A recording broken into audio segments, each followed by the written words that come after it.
രാവിലെ ബ്രേക്ക്ഫാസ്റ്റിന് ചപ്പാത്തി ഇരിപ്പുണ്ടായിരുന്നു. അപ്പോൾ ഇങ്ങനെ 2 മുട്ട പൊട്ടിച്ചൊഴിച്ചിട്ട് അതിലിത്തിരി സവാളയും ഉപ്പും ഇട്ട് കലക്കിയതിന് ശേഷം ഈ ചപ്പാത്തിയുടെ മുകളിൽ ഇച്ചിരിച്ച് ഇങ്ങനെ സ്പൂണിൽ കോരി ഇങ്ങനെ എല്ലായിടത്തും ഒന്ന് സ്പ്രെഡ് ചെയ്തിട്ട് അതൊന്ന് മുകളൊന്ന് ഡ്രൈ ആയിട്ട് വരുമ്പോൾ അതൊന്ന് തിരിച്ചിടും.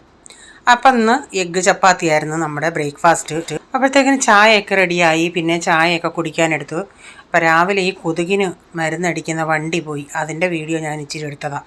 ആ പുക ഭയങ്കര മണ്ണെണ്ണയുടെ സ്മെല്ലാണ്.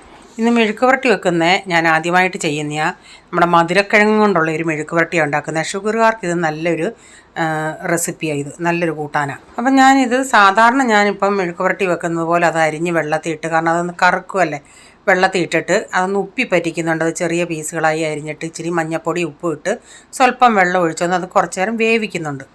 അപ്പോഴത്തേക്കിന് അരിയൊക്കെ വെള്ളം അനന്ന് വന്ന് അപ്പം അരി അടപ്പത്തിട്ടിട്ടുണ്ട്. അപ്പോൾ അത് വെന്ത് ഞാനിവിടെ കടായി വെച്ചിട്ട് വെളിച്ചെണ്ണ ഒഴിച്ച് ഇച്ചിരി ഉഴുന്ന് പരിപ്പും കടുകും ഇട്ട് പൊട്ടിച്ചു. അതിലേക്ക് കറിവേപ്പില ഇട്ടിട്ട് ഇത്തിരി സവാള ഇട്ട് വഴറ്റുന്നുണ്ട്.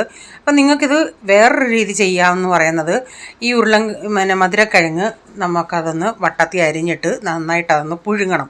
പുഴുങ്ങിയതിന് ശേഷം തണുത്തതിന് ശേഷം അതിൻ്റെ തൊലി എടുത്ത് മാറ്റിയിട്ട് ചെറിയ പീസുകളാക്കി ഇതെല്ലാം ചെയ്തതിന് ശേഷം ലാസ്റ്റിൽ ഈ നമ്മൾ ഈ സവാളയൊക്കെ വഴറ്റത്തില്ലേ, അതെല്ലാം ചെയ്തതിന് ശേഷം ലാസ്റ്റിൽ ഈ പുഴുങ്ങിയ സ്വീറ്റ് പൊട്ടറ്റോയോട് ഇട്ട് കൊടുത്ത് മിക്സ് ചെയ്തെടുത്താലും മതി. കറിവേപ്പിലൊക്കെ പൊട്ടിച്ചതിന് ശേഷം ഞാൻ 2-3 നെല്ലി വെളുത്തുള്ളി ഒന്ന് ചതച്ചിട്ടതും ഒരു സവാള ഇങ്ങനെ വഴറ്റിയെടുത്തു. അപ്പോൾ ആ സവാളയൊന്ന് കുറച്ചൊന്ന് വാടി വന്നാൽ അതിലേക്ക് ഇച്ചിരി മഞ്ഞൾപ്പൊടി എല്ലാം ഇച്ചിരിച്ച് സ്വല്പം മല്ലിപ്പൊടി, മുളക് പൊടി, ഗരം മസാല ഇതെല്ലാം കൂടി ഇട്ട് നന്നായി ഒന്ന് മൂപ്പിച്ചെടുത്തതിന് ശേഷം ഇതിലേക്ക് വേവിച്ച സ്വീറ്റ് പൊട്ടറ്റോയോട് ഇട്ട് കൊടുത്തിട്ടുണ്ട്. അത് എന്നിട്ട് ഇച്ചിരി നേരം ഒന്ന് അതിലിങ്ങനെ എണ്ണയിലിട്ടൊന്ന് വഴറ്റിയെടുത്താൽ മതി. അപ്പം നമ്മുടെ മെഴുക്ക് പുരട്ടി ഇവിടെ റെഡി ആയിട്ടുണ്ട്. ഇപ്പോൾ ഈ മധുരം ഇല്ലാത്തവരാണെങ്കിൽ ഇത് അവർക്ക് ഇഷ്ടപ്പെടത്തില്ല, അല്ലാത്തവർക്കൊക്കെ ആണെങ്കിൽ ഇഷ്ടപ്പെടും. ഞാൻ ചെയ്തത് അല്ലാതെ ഞാൻ പറഞ്ഞില്ലേ, പുഴുങ്ങിയെടുത്തിട്ട് തൊലി കളഞ്ഞ് മുറിച്ച് ഇട്ട് അങ്ങനെയും ചെയ്യാം.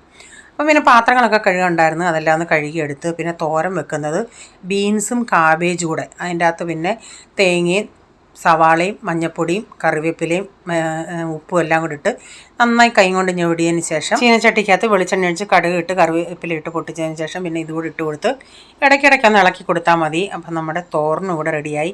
ഇതെൻ്റെ കാന്താരിയിൽ നിന്നും പറിച്ച കാന്താരി, ഇത്രയും കിട്ടി എനിക്ക്. പിന്നെ വൈകിട്ട് ഞങ്ങൾ നടക്കാൻ പോയ വഴിക്ക് ഇച്ചിരി ഫ്രൂട്ട്സൊക്കെ വാങ്ങിക്കണമായിരുന്നു. അങ്ങനെ ഫ്രൂട്ട്സൊക്കെ വാങ്ങിച്ച് പിന്നെ തിരിച്ച് വീട്ടിൽ വന്നു. ആർക്കെങ്കിലും ഈ വീഡിയോയുടെ ഫുള്ളായിട്ടുള്ള വീഡിയോ കാണണമെന്ന് താല്പര്യമുണ്ടെങ്കിൽ ഞാൻ ബിജീസ് കിച്ചൻ ചാനൽ വ്ളോഗിൽ ഇട്ടിട്ടുണ്ട്.